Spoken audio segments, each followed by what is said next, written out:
қироати шоасари аллома бобоҷон ғафуров тоҷикон. таърихи қадимтарин қадим, асри миёна ва давраи нав. гуфтори 68. اثری تاجیکان شعله‌ای بود که به صحیفه‌های تاریک و فراموش گشته تاریخ ملت تاجیک روشنی انداخته، پدیده‌های خودشناسی و افتخار ملی را تکمیل داد. پرزیدنت جمهوری تاجیکستان امام علی رحمان.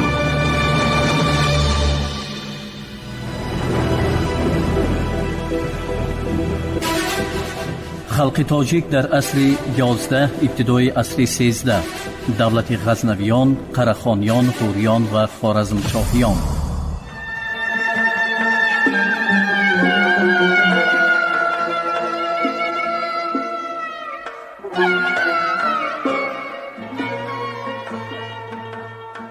نظام الملک برای تشکیل نمودن مکتب‌های عالی دینیه، مدرسه‌ها کوشش زیادی کرد. در بسیار شهرها از جمله در بغداد، نیشاپور، هرات، بلخ، مرو و غیره این قبیل مکتب‌ها تأسیس یافته به شرف تشکیل کننده خود عنوان نظامیه را گرفتند. پروگرام تعلیم مدرسه نظامیه بغداد در برابر از یاد کردن قرآن، حدیث‌ها و دیگر رشته‌های علوم دینی، همچنین علم حقوق، زبان و ادبیات عرب، ریاضیات و امثال این را در بر گرفته بود. مدرسه می بایست نمایندگان طبقه عملدار را در روح اعتقاد به دین اسلام تربیه کرده، به این وسیله زمره صاحب منصب را با روحانیان مسلمان نزدیک و یکسان نماید. غیر از این دستپروران مدرسه باید از بالای مردم نظارت دینی را انجام داده، آنها را از رویه اسماعیلیه دور می کردند. نظام الملک اینچنین در بابت توسعه تجارت خارجی چاره‌های لازم دید، از جمله به بیکار کردن باج‌های زیادی که به ترقی بازرگانی ممانعت می‌کردند موفق شد. بعضی مورخان نظام الملک را بیرون از حد ستایش نموده، همچون مبارزی بهبودی خلق به قلم می‌دهند. البته او هیچگاه چنین شخص نبود. اگر بعضی تدبیرات پیشبینی کرده وی خودسری‌های سرداران حربی و فیادلان را محدود نموده و خود او برای به وجود آوردن مدرسه ها غمخواری کرده باشد، پس همه اینها فقط برای مستحکم گردیدن اقتدار سلجوقی ها، برای هرچی بیشتر پر شدن خزینه دولت خدمت می کردند. در اصول اقطاع و اقطاعداری دولت سلجوقیان پیش از همه منفعت اعیان و اشراف ترکان سلجوقی به نظر گرفته شده بود. به توسط اقطاع مداخل اساسی مملکت به دست اعضای خاندان سلطنتی سلجوقیان می درآمد. هر یکی از اعضای این خاندان به شهرها و ولایت‌های جداگانه زراعتی صاحب شده، درآمد این را به منفعت شخصی خود صرف می کردند. خویش و تبار پادشاهان سلجوقی و سرداران حربی آنها نیز با راه اقطاع به تمام یک دهه و حتی ناحیه صاحب بودند. همه این البته در بین فیادلان محلی که پس از بسری حاکمیت آمدن سلجوقیان از قسم زیادی عایدات خود محروم شده بودند، حسی اعتراض و نارضایتی به وجود می آمد. خلق تاجیک در عصر 11 ابتدای عصر 13 دولت غزنویان، قره‌خانیان، غوریان و خوارزمشاهیان. نهضت اسماعیلیه.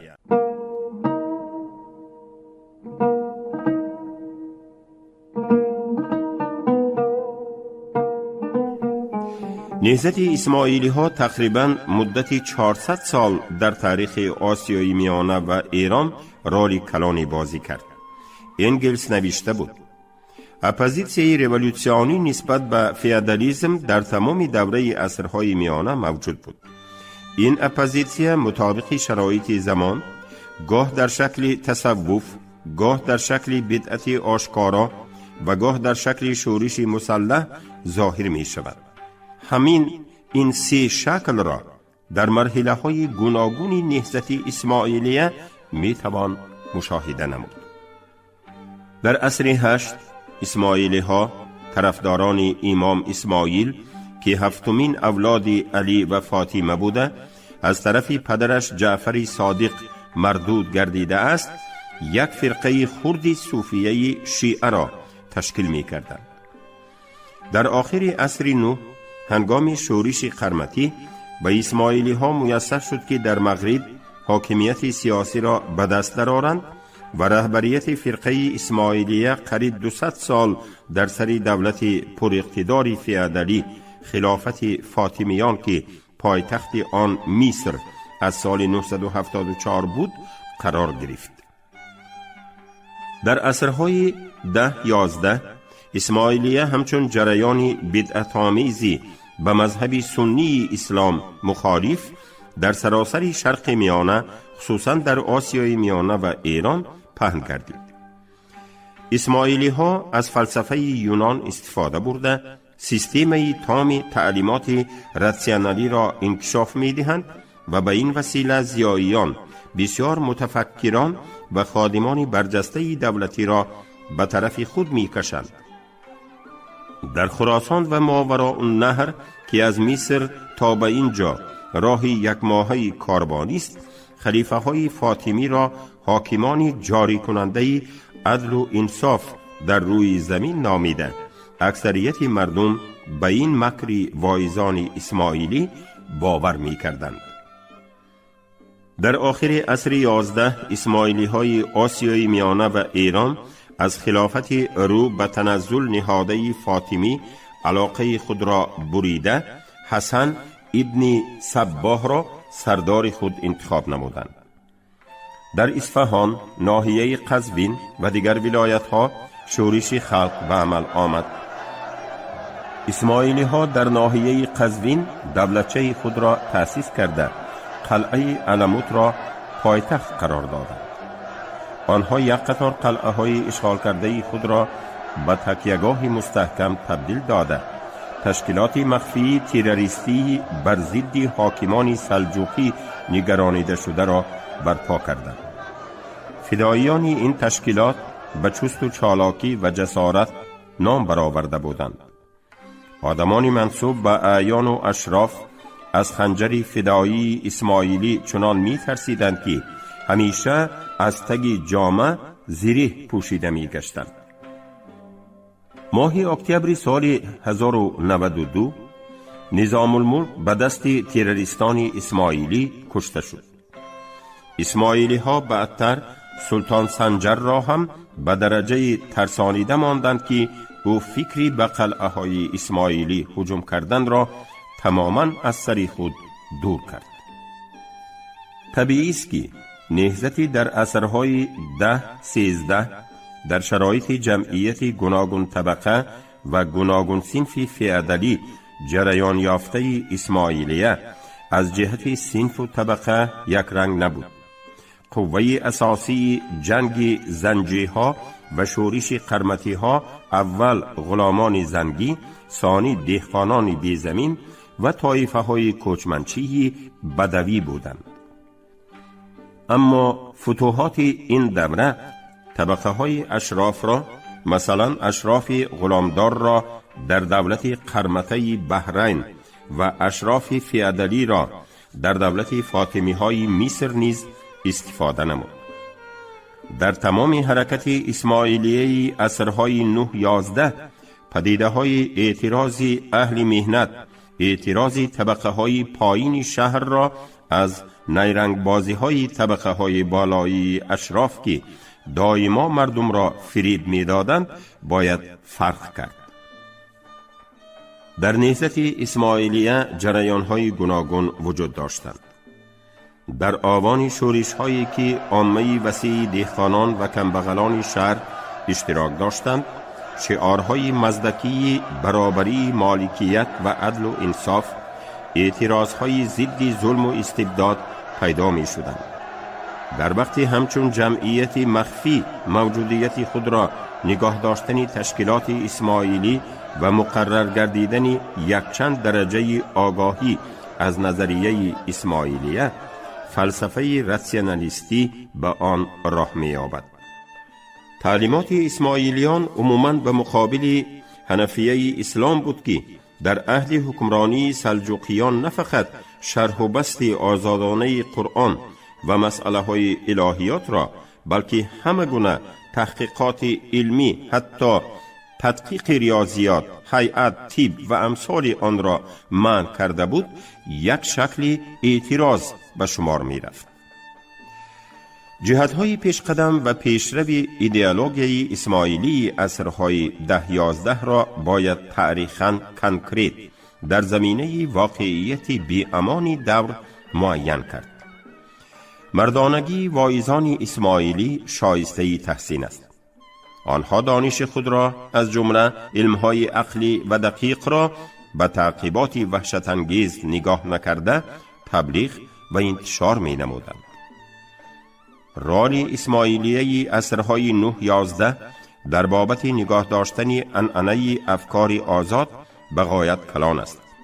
بی سبب نیست که اکثر مؤلفان محکم اعتقادی عصر میانگی اسلام از قبیل الندیم، عبدالقاهر بغدادی، ابن خزم، نظام الملک اسماعیلیان را خوفناکترین دشمنان دین اسلام و محو کنندگان آن نامیدند. با وجود این، اسماعیلیان عادی ساده دلانه گمان می کردند که آنها برای پاکیزگی دین اسلام مبارزه می برند. با چنین اصول، یعنی بحر پاکیزگی دین، جاری نمودن غایه های تعادلی به بسیار بدعت های خلقی عصر میانه خاص می باشد.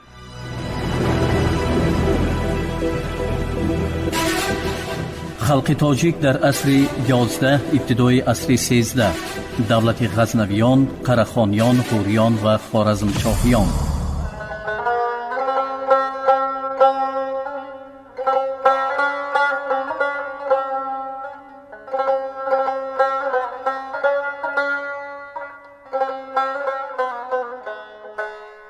قرهخانیان. تاریخ آسیایی میانه عهد قرهخانیان هنوز به درجه کافی آموخته نشده است. منبع‌های خطی دایر به جریان وقوعات سیاسی و نظام داخلی دولت قرهخانیان فقط معلومات جزئی می دهند. مورخان همیشه به امید تحقیق سکه های قرهخانی بودند، ولی سکه های قرهخانی همچون منبع تاریخ خیلی مرکب و برای آموزش نهایت دشوارند و از محقق احتیاط و دقت جدی را طلب می نمایند. در دوام 10 ساله های آخر علم سکه شناسی راجع به تحقیق عهد قرهخانیان موفقیت های مهم به دست آورد. علل خصوص حل یک سلسله مسئله های بحثناک و حتی تماما آموخته نشده تاریخ آسیای میانه عصرهای 11-12 میسر گردید. با وجود این، نه همه خلاصه و تخمین‌های مورخان و سکه شناسان به یک درجه باوری بخش و تماما اثبات شده به شمار می روند.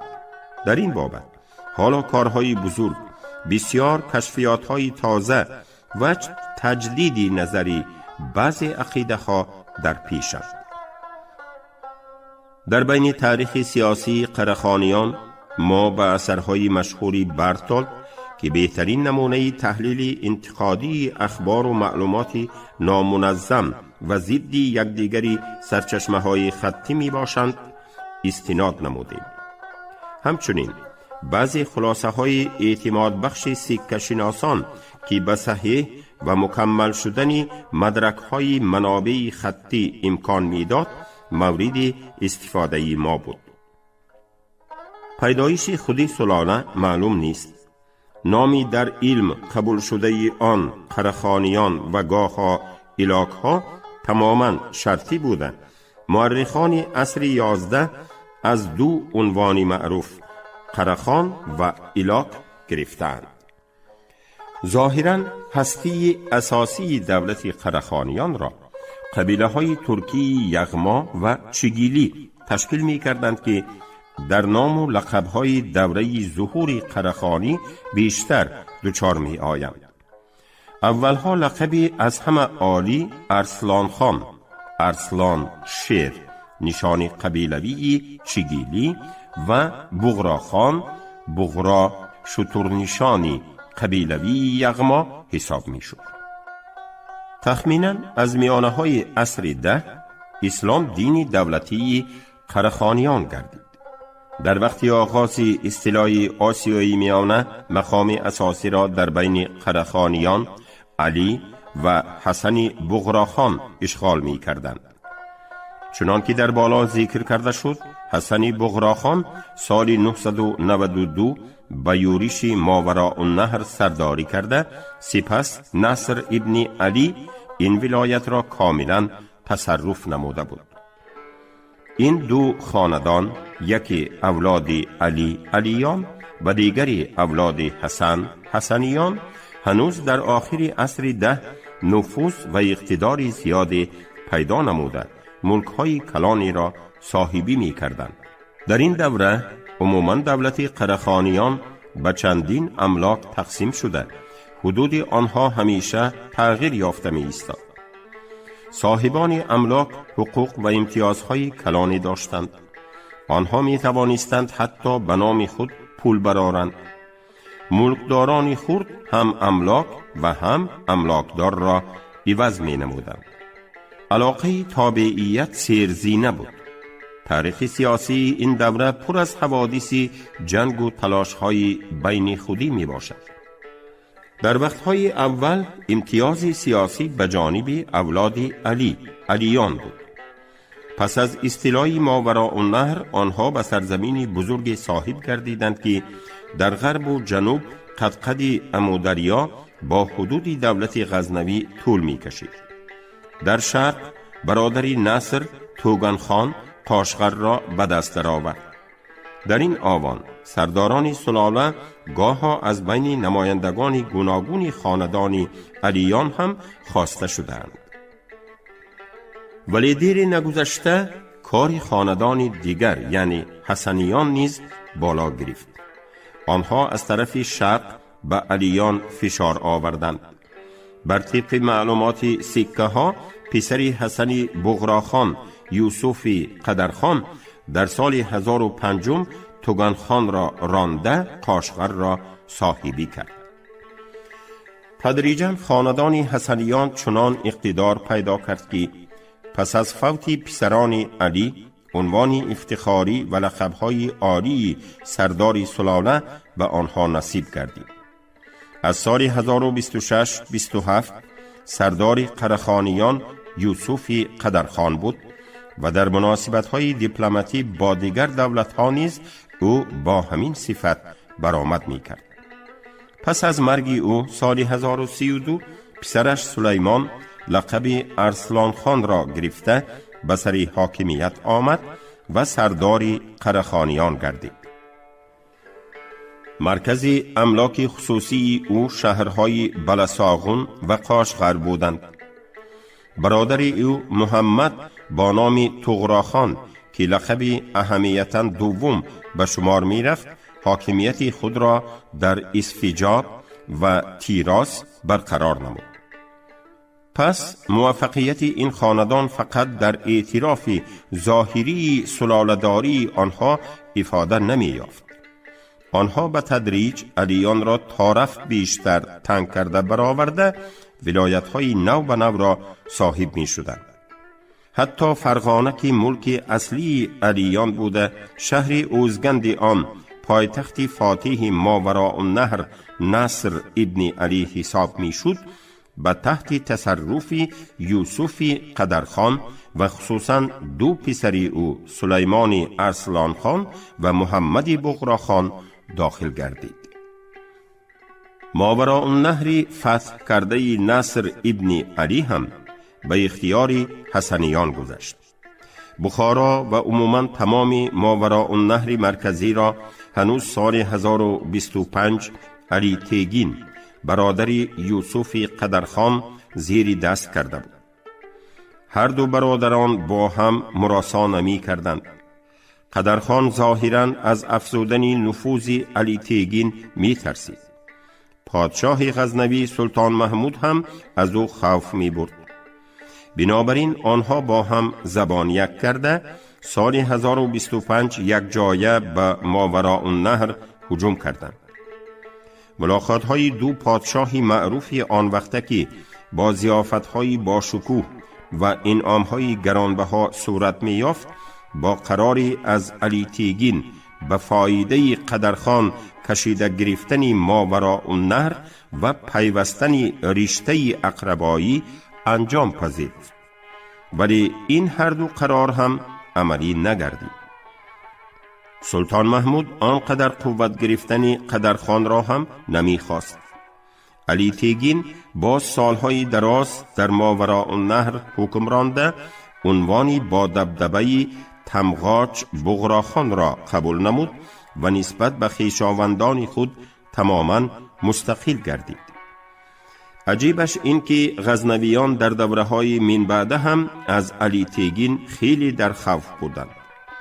در دایره‌های دربار غزنوی او را دشمنی خطرناک، مکار و حیله‌گر می شمردند و ضرورتی از او خیلی هوشیارانه محافظت کردن ولایت‌های سرحدی دولت را تأکید می نمودند. این بود که مسعود غزنوی با نیت خلاص شدن از علی تیگین در سال 1032 آلتونتاش خوارزمشاه را به مقابل او به ماوراء النهر روانه کرد. علی تیگین با ملاحظه تکتیکی بخارا را ترک نمود.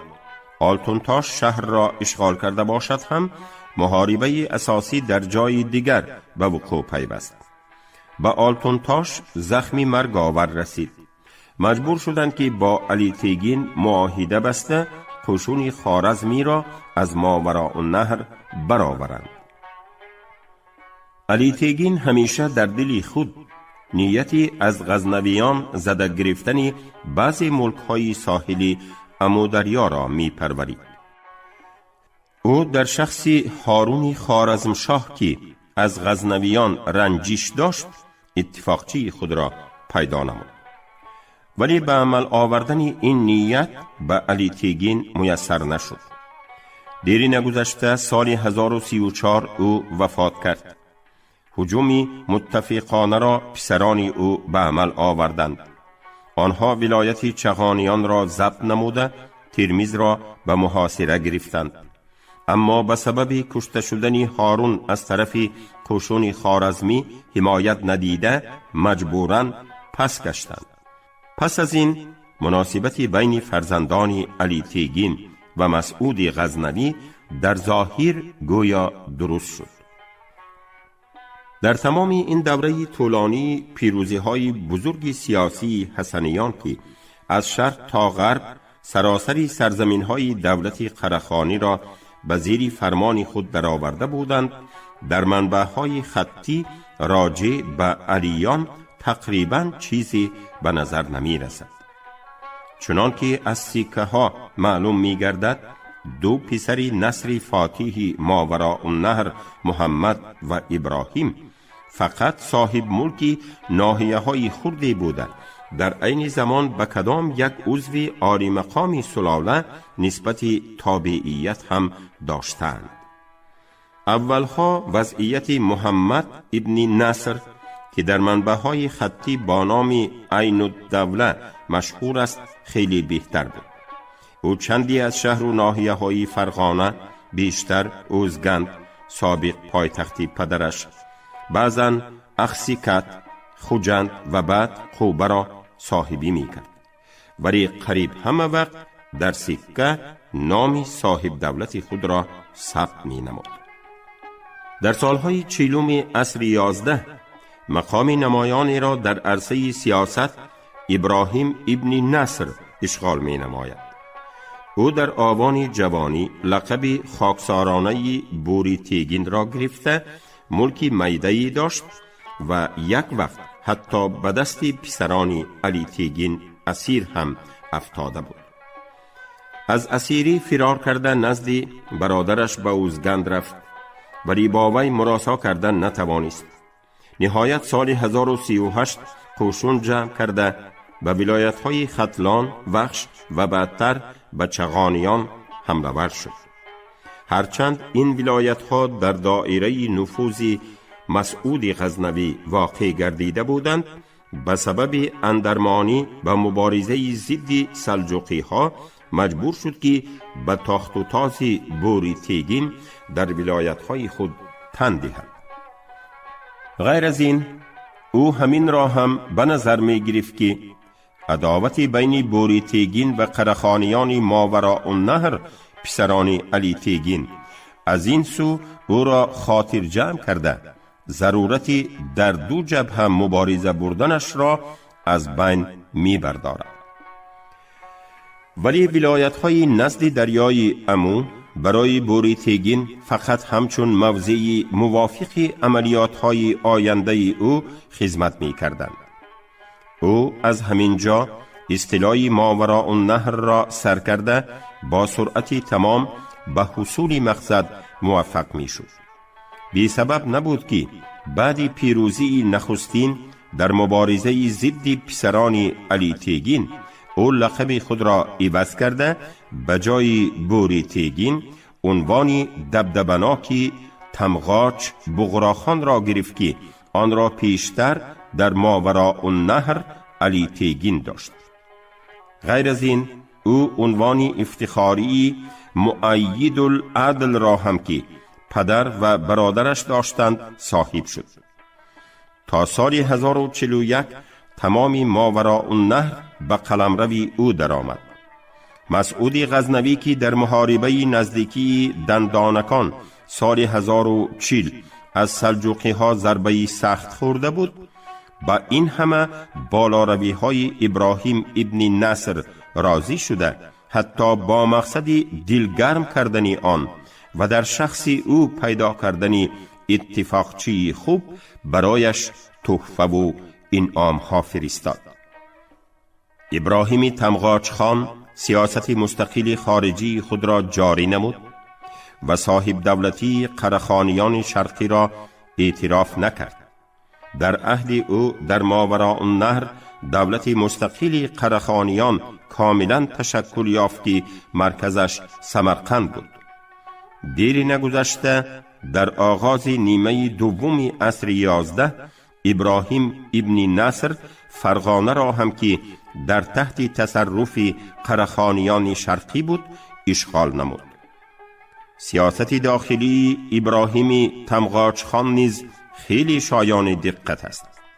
اگر به روایت‌های در سرچشمه ها آورده شده باور کنیم، ابراهیم تمغاچ خان تا یک درجه مواظب امنیت، آرامش و احتیاجات رعیت خود بود و از این لحاظ در بین مردم شهرت داشت. خصوصاً کسانی به مالکیت دست دراز کرده را بی امان جزا می‌داد.